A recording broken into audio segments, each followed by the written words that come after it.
Hey everybody, hope you're having a good evening.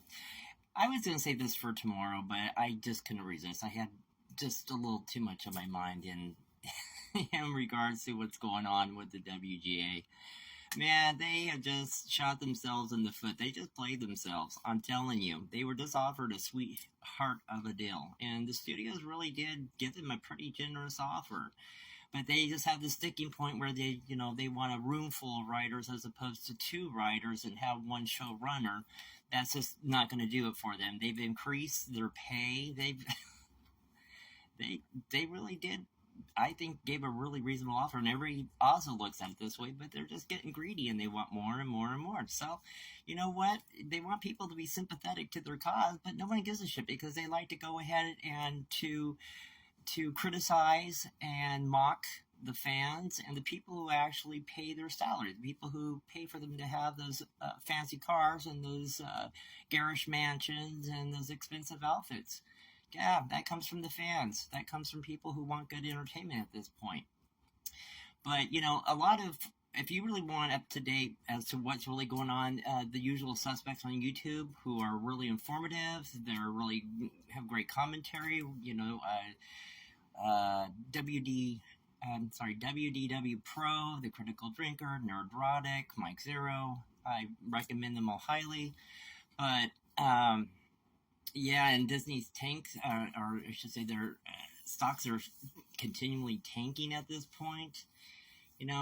I have to go to this one thought. The old adage, if it ain't broke, don't fix it? Well, it's broke. Fix it. I just don't know.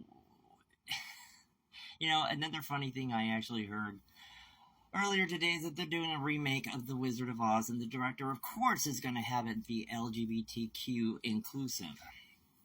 I'm like, okay, I haven't given this a whole lot of thought, but I can kind of see where it's already going. Dorothy will be a non-binary pansexual, and Toto will be a hairless cat in a $100,000 Birkin bag as opposed to a basket. And as for Ruby Red Slippers, oh, hell no. She's going to be wearing a pair of Manolos, baby. Yeah. Oh, and it won't be in Kansas. It will be in Dubai, and it will be a big sandstorm. You watch. I can already see the possibilities. This senseless woke bullshit in movies, it's just they are, like I say, if you want to go woke, then you're going to go broke, and that's about the way it's going right now. I think the audiences and people in general have either shown that they just don't give a shit anymore, or the fact is they're not going to go ahead and waste $10 in gas and another, 50, 60, 70, whatever on tickets and all the goodies. For a movie that they're not going to like, that they know is going to be streaming in less than 2 weeks. See, back in the day, you used to know that when you watched a movie, when I was young, you watched a movie, and the reason why you would go to watch that movie over and over and over again is because you knew it wasn't going to be on tape for another 2 years. That was the standard. It was 2 years until you actually saw it on a VHS. And then it got ramped up when it got to DVD, where it was about a year. And then it got to 6 months. So now with streaming, it's pretty instant. I mean, you can have it the same day it comes out to theater. So there's not that anticipation. And quite honestly, if you're wasting a lot of money for, quite honestly, is a luxury item for most people right now. I can't even afford a $20 ticket, let alone can't see a family going out where it could be anywhere from $100 to $150 from what I've heard from people who have kids, or I should say young people, not at kids' prices necessarily.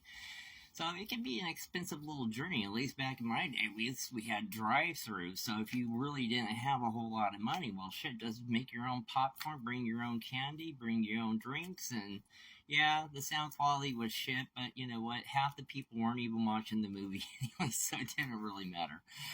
But right now, this looks like a big dumpster fire right now for Hollywood, for Disney, for all of them really, but really for Disney, yeah, it's not looking good for them right now. So, anyways, that was my opinion, my thought. It was just a quick one. I haven't thought about what I'm doing yet for tomorrow. I'll see where the night and where the day takes me. So, on that note, thank you for giving me your time and listening to me. I hope your night goes well, or it goes better than it is, and I'll talk to you soon. Have a good night. Be good to yourself and be good to others. Bye.